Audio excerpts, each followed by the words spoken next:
What's up and welcome back. We've got a special one for you today. I'm John Stark from MacTheMovieGuy.com, your favorite blind film critic, and I have seen Distant.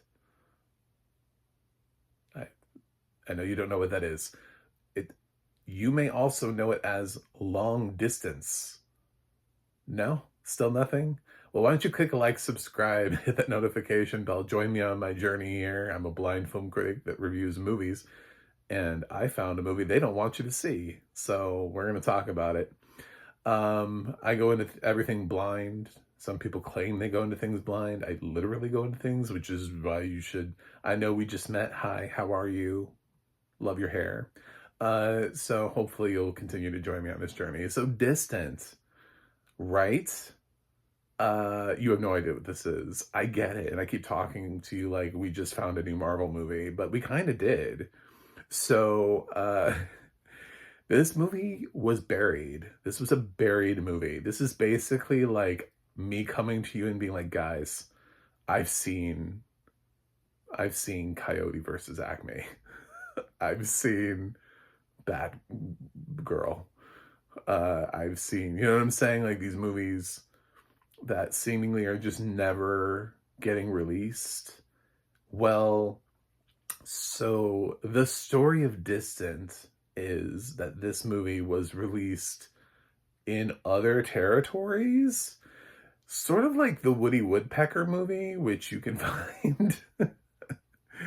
Yeah, there's if you didn't know there was a Woody Woodpecker movie, it opened internationally, but not in the States. They were like, this movie's real bad.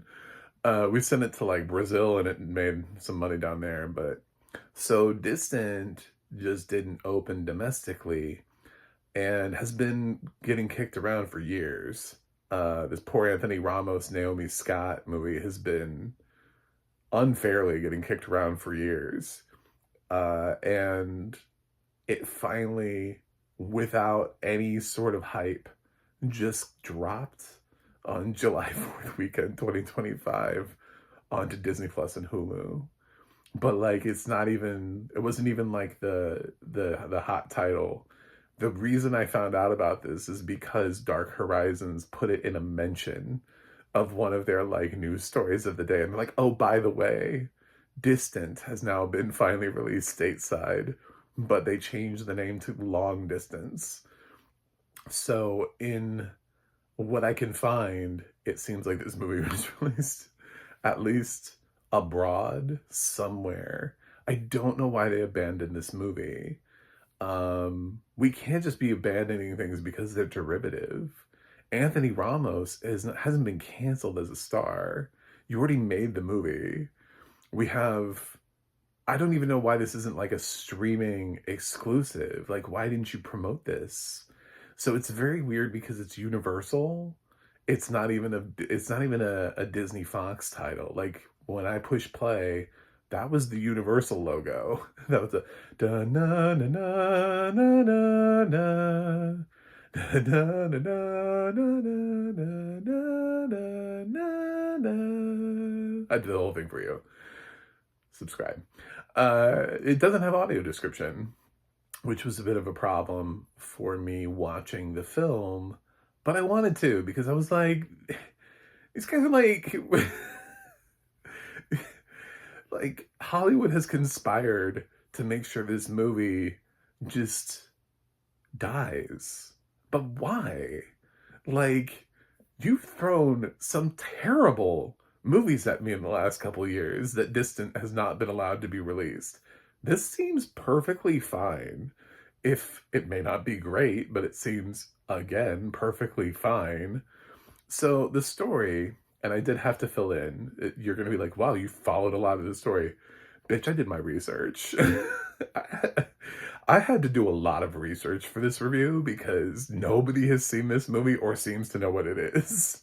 So, okay.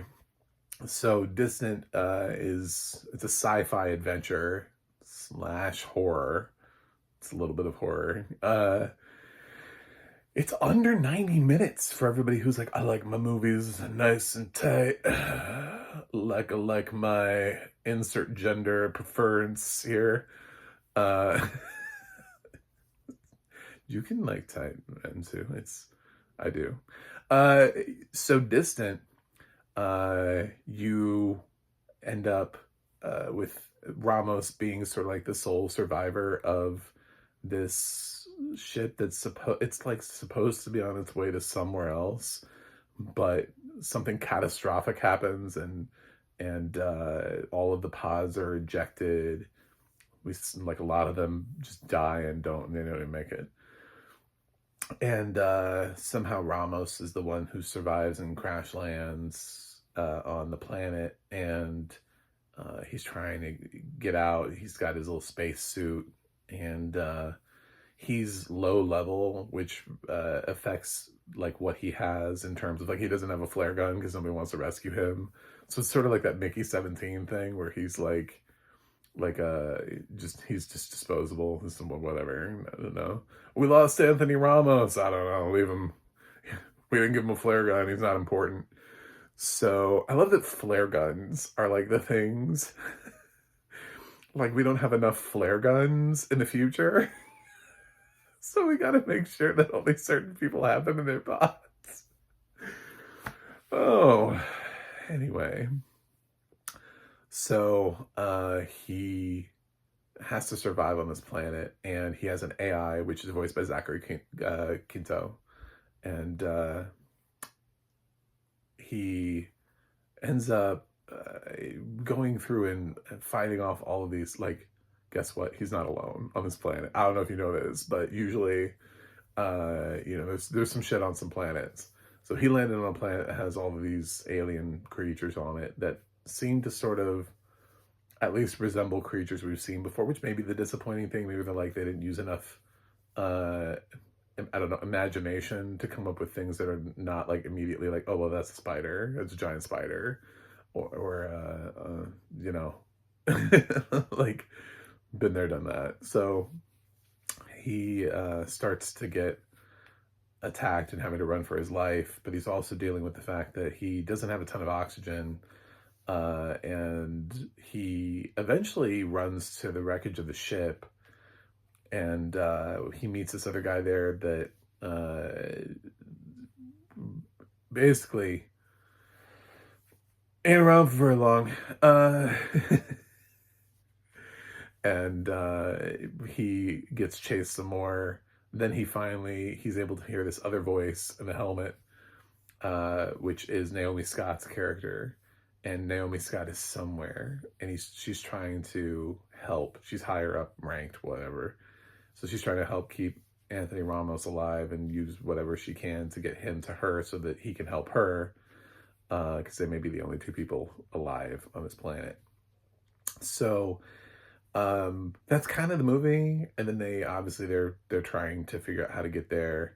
The other guy is basically there to just sort of remind everybody like it's going to take at least 2 years. Even if they send like a fast ship to rescue us, we'll be here for at least 2 years. So just sort of like a better idea of time, because the crash at the beginning of the film happens so quickly that it's like right up at the top of the film. This movie does not waste time. And that's what I get props for, is it's not a time waster. It's like in, out, dude gets attacked by aliens, dude runs from aliens, dude rescues the girl, dude, this is a movie. This is, sure, formulaic, and there might be other films like this out there, but has that ever stopped Hollywood? Honestly, are we punishing this movie because there are films that look like it? Or it's formulaic? Because I don't understand. Like, why? And you made this movie, like, with money. Don't you want to recoup some of it?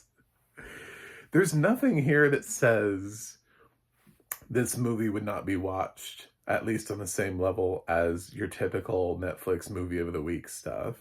There's nothing to suggest that if this wasn't a Hulu original movie or a Peacock exclusive, that it wouldn't have drawn more attention to it, as being this exclusive release. I don't know why it's buried. I don't know why this thing is dying on Disney Plus. Years after it was supposed to initially be released. I reject the idea, even as a blind person watching this movie, the graphics would have to be so bad. they'd have to they would have to look like legendarily awful. Like we're talking about like Doom. Like not the movie, the video game. We'd have to still be at like that functional level of graphics for this movie to be that bad. Like it would have to look like you can see like they're puppets, but you can still see like the dude's hand holding the puppet. like I because the movie itself is not offensively awful. It's a pretty basic, simple survival space thriller. It hits all the same beats.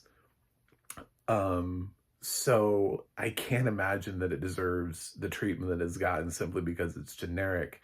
So it doesn't have audio description, so I can't give it that like full thumbs up level of endorsement. But I did want to make a video about it because for some reason they've decided to try to kill this movie. And I don't think that's right. I don't think artists should work on movies just for people to bury them or use them as tax write-offs, which seems to be a thing. And then we just never see the footage or see the light of day. Stuff like that is really pissing me off. So Distant was supposed to be released years ago theatrically and is now just a title you have to search for. And honestly, it's so weird because so I have a Roku device and I used the voice search option. So I tried searching for Long Distance, which is the title that it's under on Disney Plus. No search results. I couldn't find the movie. So I used its old title, Distant. So Roku knew Distant was out. So when I clicked on Distant, it said Disney Plus and Hulu. So when I clicked on that and it goes into Disney Plus,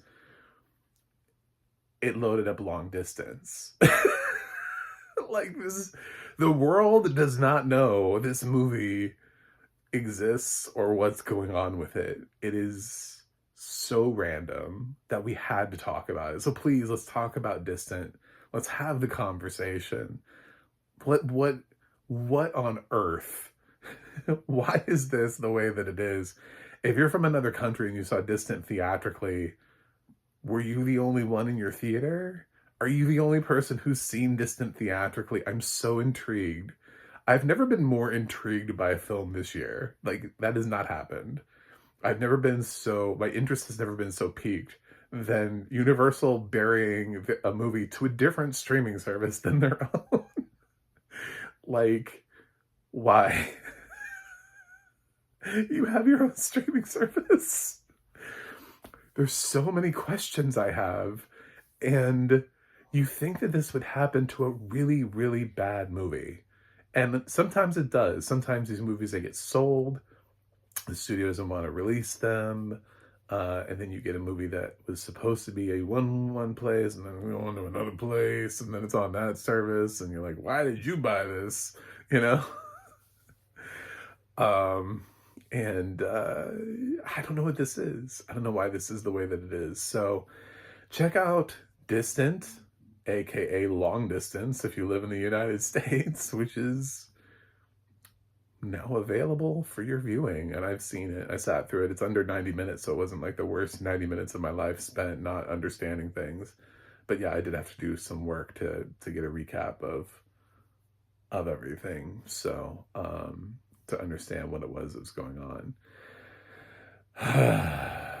I can't grade it because it doesn't have audio description. So, but this kind of film that I just want to give it a thumbs up just simply to piss somebody else off.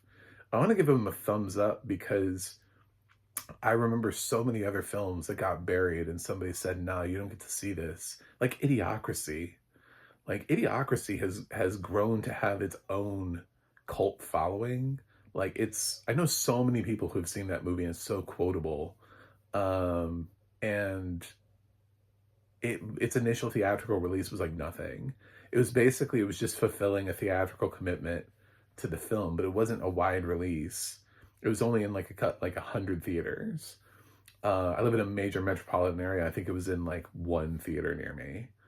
And it's just, like, sometimes studios get these things wrong. They bury the wrong movie. they cancel the wrong movie, and then they released shit upon us.